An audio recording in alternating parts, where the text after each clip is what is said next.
What's up, guys? Welcome back to my brand new professional studio space.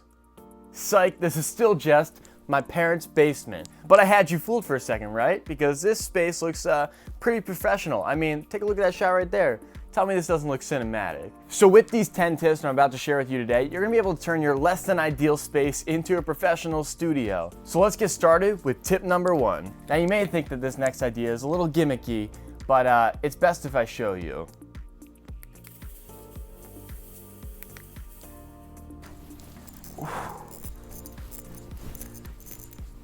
Alright, so my first tip is to use a fog machine. Now, fog machines on Amazon can run from about $20 to $40. Now, if you ask cinematographers what's one tool that they use all the time that no one knows about, they're gonna tell you it's a haze machine. A haze machine is in pretty much every cinematographer's arsenal, but you can get the look of haze with a fog machine just by wafting your space. So take a piece of cardboard and just waft out the space, and then that fog will look a lot thinner and it won't be those thick clouds, and then you'll get this cinematic image where there's this nice haze in the air, adding to that cinematic effect. All right, now tip number 2 is to use multiple camera angles. It's no secret that people's attention spans are getting shorter and shorter.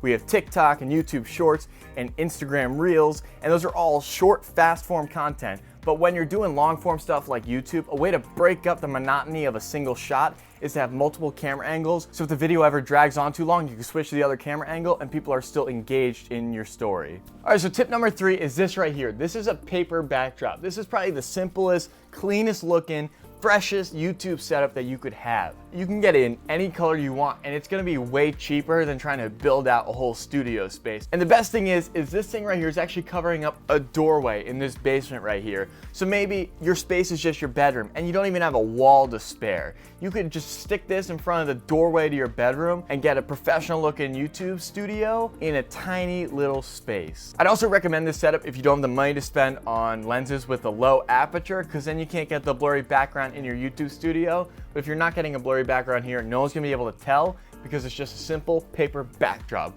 Let's go to tip number 4. All right, my 4th tip has to do with picking your focal length. Now, it took me a while to figure out what focal length I want to use on my A-roll camera.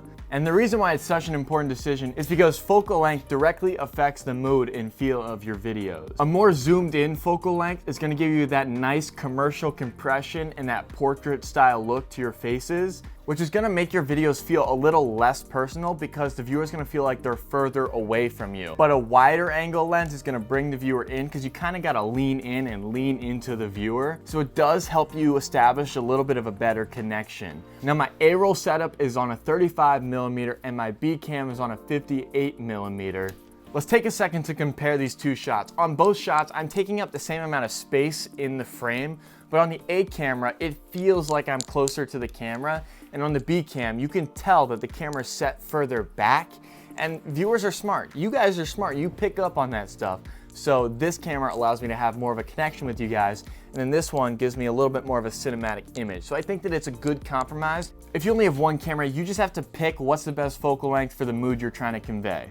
I actually forgot to move this back into the frame, but that actually brings me to tip number 5, which is practical lights. Look at this frame right now. There are tons of practical lights, and what practical lights are is they're just lights that are in the frame that you can see that add to the mood and give you ultimately more cinematic images. Next time you watch a Hollywood movie, I want you to count the amount of lamps that you see on indoor scenes. Whenever there's a scene shot indoors, there are so many lamps to both give depth and interest to the shot. Now, I went with these industrial lights with the piping and the Edison bulbs because I think that they perfectly match the studio space. So you're gonna have to browse Amazon a little bit and pick up some cheap lights just to toss into the background. Next is what I like to call the knickknacks category, and that's all the little things you can add to your desk which really add to your story and tell the viewer a little bit more about you. Like that right there is a Philadelphia sign, and that's because I go to college in Philadelphia. I got one more year left, so that sign's there to just share a little bit more about me with my audience. All right, now tip number 7 is cross lighting. Now, when you're just starting out, you don't have tons of money to spend on lighting, but it's an important thing to invest in down the line. But when you're first starting out, just get yourself 2 lights. Your first is your fill light. You want this to be a soft light, like a soft box. I'm using the Godox SL 60 watt with the soft box on there with a grid. So this is a nice diffused light source on me. And then this right here is a harsh light behind me. So what you want to do is place these lights opposite each other. So your softbox is going to be placed on a 45-degree angle from your camera, angled down at your face. And what you're looking for is the triangle on the opposite side of your face. That's called Rembrandt lighting. And that just gives nice dynamic lighting to your face where there's some depth, so it's not just a flat light right on the front of your face. And then with your second light, just put it opposite your key light. It's not that complicated, and that'll just give you a backlight and a highlight to help you stand out from the background. All right, now tip number 8 is gonna help you when you're actually designing the physical backdrop and the background to your YouTube set. And it's gonna be bokeh. So these right here are cheap fairy lights that you can get on Amazon, and I just wrapped it around a cardboard tube that a backdrop came in. And this, if you put it in the background, now when you put something like that in the background, it's gonna give you those out of focus balls of bokeh in the background. They're gonna help give you a more cinematic image.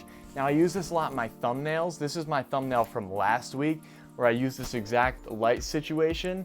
And I think it looks amazing to give some more interest and pop to your images, especially for your YouTube thumbnail. All right, so tip number 9 is to have different desks or different setups in your YouTube studio space. So having different setups and backdrops can give your viewer an idea of what's coming next. So over there I have my backdrop. Right here I have my workspace desk where I do the majority of my filming or gear building. And then back there is my editing desk. So that's where I'll do some editing tutorials, which I've done in the past.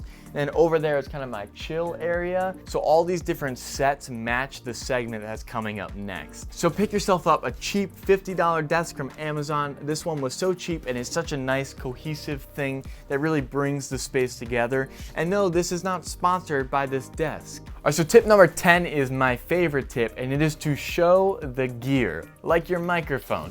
If you want to have your microphone in your shot, some people say it's a cardinal sin. I say go for it. If you want to have your backlight in the shot, I think that can look cool too, and I like the look of that. So if you want to have another camera in the shot like that, just in the background, not doing anything, then have it in the shot. I think one YouTuber who does this really well is Potato Jet.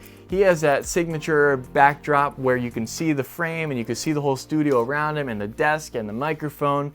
And I think that this really helps you feel like you're crammed into that tiny studio with him, as opposed to if it was just cropped so you could only see the yellow backdrop.